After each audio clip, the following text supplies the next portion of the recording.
আজকে কেক কাটা হচ্ছে না, আজকে গুলশান অফিসে ভিড় নেই, কারণ আজকের জন্মদিনটা অন্যরকম। আজকে প্রথমবারের মতো জন্মদিনে তিনি আর আমাদের মাঝে নেই। গত বছর 30শে ডিসেম্বর 2025 ভোরে তিনি আমাদের সবাইকে ছেড়ে জান্নাতের বাসিন্দা হয়েছেন। 1946 সালে বাবা ইস্কান্দার মজুমদারের কর্মস্থল জলপাইগুড়িতে জন্ম নিয়েছিল পুতুলের মতো এক মেয়ে, যার আরেক নাম ছিল শান্তি। 1960 সালে দিনাজপুর সরকারি বালিকা বিদ্যালয়ের ছাত্রী থাকা অবস্থাতেই পাকিস্তান আর্মির ক্যাপ্টেন জিয়াউর রহমানের সাথে তার বিয়ে হয়। বিয়ের পর স্বামী জিয়াউর রহমান দুটি গুরুত্বপূর্ণ যুদ্ধে অংশ নেন।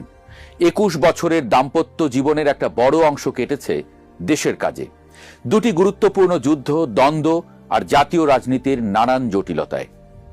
এর মধ্যেই 1981 সালের 30শে মে চট্টগ্রাম সার্কিট হাউসে খুন হন প্রেসিডেন্ট জিয়াউর রহমান। বিএনপি তখন নড়বড়ে।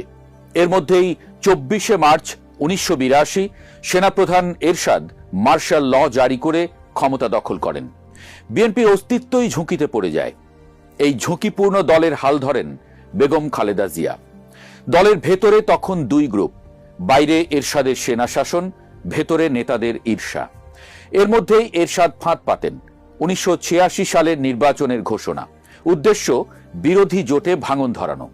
কিন্তু বেগম খালেদা জিয়া নির্বাচনে অংশ না নেয়ার নীতিতে অটল ছিলেন। পরিচিত হন আপোষহীন নেত্রী হিসেবে। দলীয় ভিত্তির বাইরেও সাধারণ মানুষের কাছে তার গ্রহণযোগ্যতা বিএনপিকে প্রধান রাজনৈতিক শক্তিতে পরিণত করে। বিশেষজ্ঞদের মতে 1991 সালের নির্বাচনে বিএনপির বিজয় দলীয় প্রাতিষ্ঠানিক শক্তির চেয়ে বেগম জিয়ার ব্যক্তিগত ভাবমূর্তি ও জনপ্রিয়তার উপর বেশি নির্ভরশীল ছিল।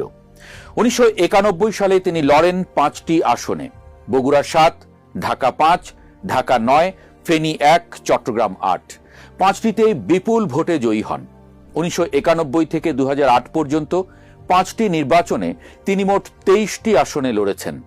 ফেনী ও বগুড়া থেকে শুরু করে ঢাকা, চট্টগ্রাম, লক্ষ্মীপুর ও খুলনা পর্যন্ত প্রতিটি আসনেই তিনি জয়ী হয়েছেন। বাংলাদেশের ইতিহাসে এই রেকর্ড আর কারো নেই। এমনকি যেসব নির্বাচনে বিএনপি সরকার গঠন করতে ব্যর্থ হয়েছে, সে সময় তিনি প্রতিটি আসনেই বিজয়ী হয়েছেন। 20শে মার্চ 1991 তিনি হন বাংলাদেশের প্রথম নারী প্রধানমন্ত্রী। বাংলাদেশের আধুনিকায়নের রূপকার বেগম খালেদা জিয়া বাংলাদেশে সংসদীয় গণতন্ত্রের পুনঃপ্রবর্তন করেন তিনি। শিক্ষা, স্বাস্থ্য, উন্নয়নের প্রতিটি ধাপের ভিত্তি স্থাপন করেছেন তিনি। সেই সময় বেগম খালেদা জিয়া দুটি যুগান্তকারী পদক্ষেপ নেন, যা ম্যাজিকের মতো কাজ করে।